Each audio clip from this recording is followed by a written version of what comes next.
దేశ రాష్ట్ర గృహ నిర్మాణం సమాచార ప్రజా సంబంధాల మంత్రులు వన్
32/33 kV 11 kV సబ్స్టేషన్ ప్రారంభించడం జరిగింది. దాదాపు సంవత్సరాలు పట్టింది సబ్స్టేషన్ మొత్తం కూడా శంకుస్థాపన చేసిన తర్వాత ప్రారంభించడానికి. లైన్స్ ప్రాబ్లం అయ్యి ఇప్పుడు మొత్తం కంప్లీట్ చేసి మొత్తం ప్రజల వినియోగంలో తీసుకొచ్చాం అనమాట. ఇట్లాంటి సబ్స్టేషన్స్ అన్నీ కూడా ఎక్కువ రావాలి. 132 కానీ 220 కానీ అదేవిధంగా 400 kV సబ్స్టేషన్స్ కానీ, ఎందుకంటే పవర్ యూటిలైజేషన్ పెరుగుతుంది కాబట్టి సబ్స్టేషన్స్ ఎక్కువగా నిర్మాణం చేయాలనే దానికోసం దాదాపు 48 సబ్స్టేషన్స్ రాష్ట్ర వ్యాప్తంగా చేపడతా ఉన్నాం, పెద్ద సబ్స్టేషన్స్ ట్రాన్స్కో ద్వారా. అది కాకుండా మళ్ళీ లోకల్గా 33/11 kV సబ్స్టేషన్స్ కూడా చాలా పెద్ద ఎత్తున చేపడతా ఉన్నాం అనమాట. దాదాపు 6,000 కోట్ల పైన డబ్బులు ఖర్చు పెట్టి ఇవన్నీ కూడా సబ్స్టేషన్స్ ప్రజలకి వినియోగంలో తీసుకురావాలనే దానికోసం చేస్తున్నాం. ఎందుకంటే రోజు రోజుకి పవర్ వాడకం పెరిగింది కాబట్టి వ్యవసాయానికి కానీ ఇళ్ళకి కానీ ఇండస్ట్రీస్కి కానీ పవర్ యూటిలైజేషన్ కావాలని చెప్పి చూస్తూ ఉన్నాం. అదే కాకుండా రేటు తక్కువగా ఇవ్వాలనే దానికోసం ప్రయత్నం చేస్తున్నాం. మొట్టమొదటిసారిగా ట్రూ అప్ నుంచి ట్రూ డౌన్ చేసాం, 13 పైసలు ట్రూ డౌన్ చేసాం.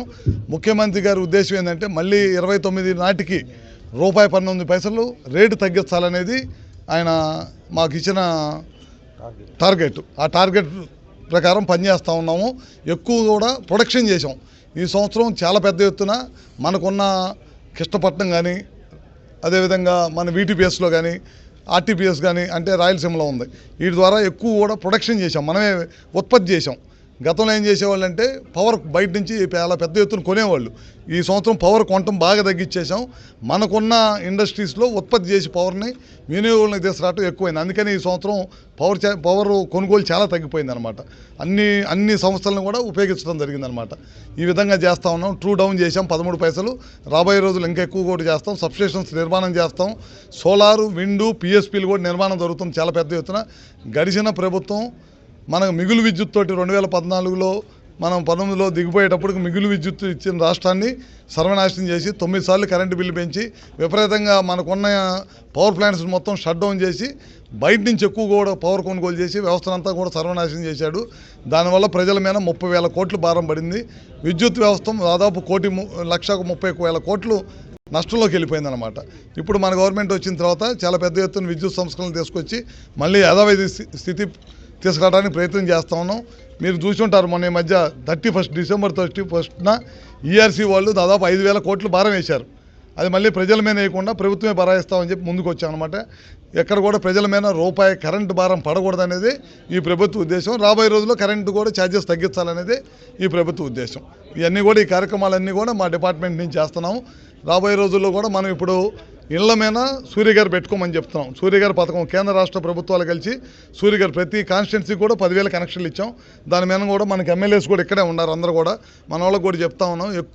ఎక్కువ మందిని ఇళ్ల పైన ఎక్కువ పవర్ వాడే వాళ్ళందరినీ కూడా మనం సబ్సిడీ ఇస్తున్నాం కాబట్టి 2 కిలోవాట్లు 3 కిలోవాట్లు పెట్టుకోమని చెబుతున్నాం. రాబోయే రోజుల్లో టెండర్స్ కూడా అయిపోయినాయి.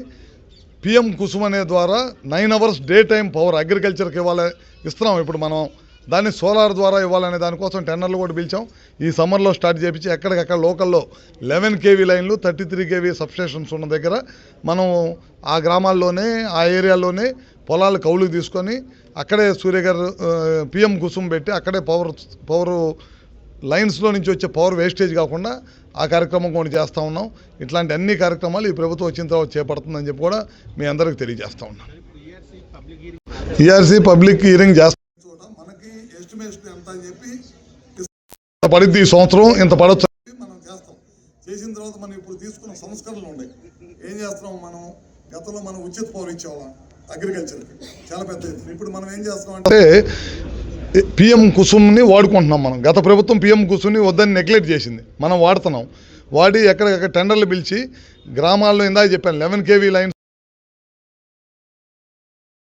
అక్కడ డే టైం వచ్చే లైట్ ద్వారా పవర్ని మనం తీసుకొని అక్కడ ఉన్న సబ్స్టేషన్ కనెక్ట్ చేసి అది రైతాంగానికి ఇవ్వాలి.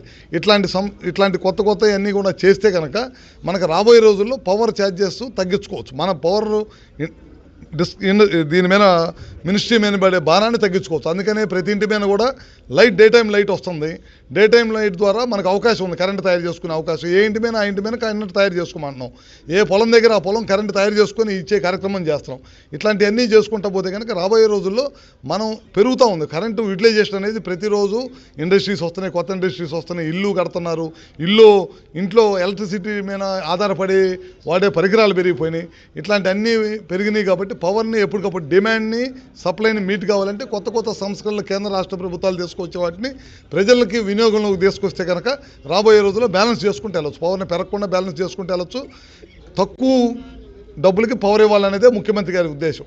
ఎందుకంటే మనకి ఇండస్ట్రీస్ రావాలంటే ఇండస్ట్రీస్కి పవర్ ఇవ్వాలి. పవర్ తక్కువలో వస్తే మనకల్లి ఆకర్షిస్తారు. అందుకనే ఇప్పుడు దేశ విదేశాలు పోయి ఇండస్ట్రీస్ని ఎందుకు రమ్మంటున్నాం అంటే మన ప్రాంతంలో కనుక ఇండస్ట్రీస్ వస్తే మనం పవర్ తక్కువ కనుక ఇస్తే కనుక మన దగ్గరకు వస్తారు. ఇచ్చినప్పుడు ఈ ప్రాంతంలో చదువుకున్న వాళ్ళందరూ కూడా ఉద్యోగాలు చేసే అవకాశం కలిగిద్దనే దానికోసం ఈ కార్యక్రమాల మీద ఎక్కువగా దృష్టి పెట్టాం. ఈ కార్యక్రమాలు అన్నీ కూడా బాగా జరగాలంటే మన పవర్ కూడా నాణ్యమైన పవర్, మంచి విద్యుత్ ఇవ్వాలి, కంటిన్యూస్గా పవర్ ఇవ్వాలి, పవర్ కట్ లేని విద్యుత్ ఇవ్వాలి, ప్లస్ డబ్బులు తక్కువకి ఇవ్వాలి. ఈ రెండు ఇస్తే కనుక మన దగ్గరికి ఎక్కువ మంది ఇండస్ట్రీస్ రావడానికి ఇటు రావడానికి చూస్తుంటారు. అది మనం దిగిపోయిన తర్వాత మన ప్రభుత్వం అధికారంలోకి వచ్చి 19లో మనం దిగిపోయేటప్పటికి మిగులు విద్యుత్ తోటి ఈ రాష్ట్రాన్ని వైఎస్ఆర్ పార్టీకి అప్పచెప్పాం. వాళ్ళు అనైతిక నిర్ణయాలు 30,000 కోట్ల రూపాయలే కేవలం కరెంటు బకాయిలు ఈఆర్సీకి పంపించేసి వెళ్ళిపోయారు. దాన్ని ప్రజల మీద భారం వేయకుండా ఉండటం కోసమే ప్రభుత్వమే దాన్ని బరాయిస్తానని మొన్న December 31 నిర్ణయం తీసుకొని గవర్నమెంటే బరాయిస్తుంది. అది నేను అంటుంది.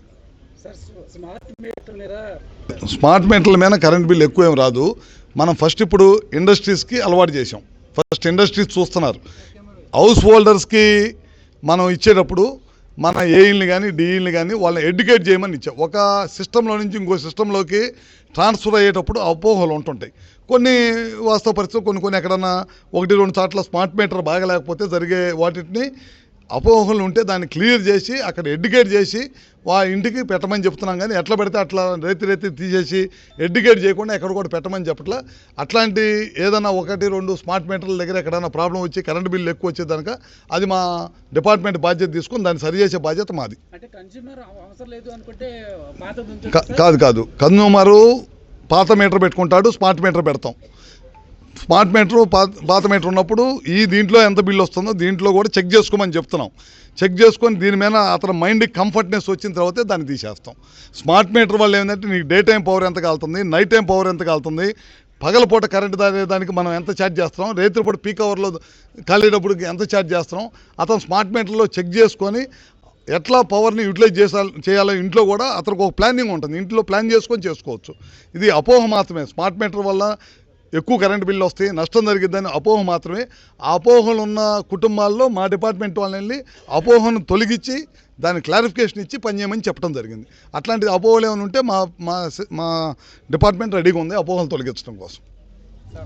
వర్కౌట్ చేస్తున్నాము. ఎందుకంటే చాలా సార్లు జరుగుతుంది, ఏది ఇళ్ల మీద నుంచి క్రాస్ అయిన తీగలు ఒకటి. ఇప్పుడు ఆయిల్ పాములు ఉన్నప్పుడు తక్కువ హైట్లో ఉన్నాయి, ఇప్పుడు ఆయిల్ పామ్స్ ఎక్కువ వేసినప్పుడు ఆ గల్ల కోసేటప్పుడు అది వెళ్ళి తగిలి యాక్సిడెంట్స్ అవుతున్నాయని పలుమార్లు మా దృష్టికి వచ్చింది.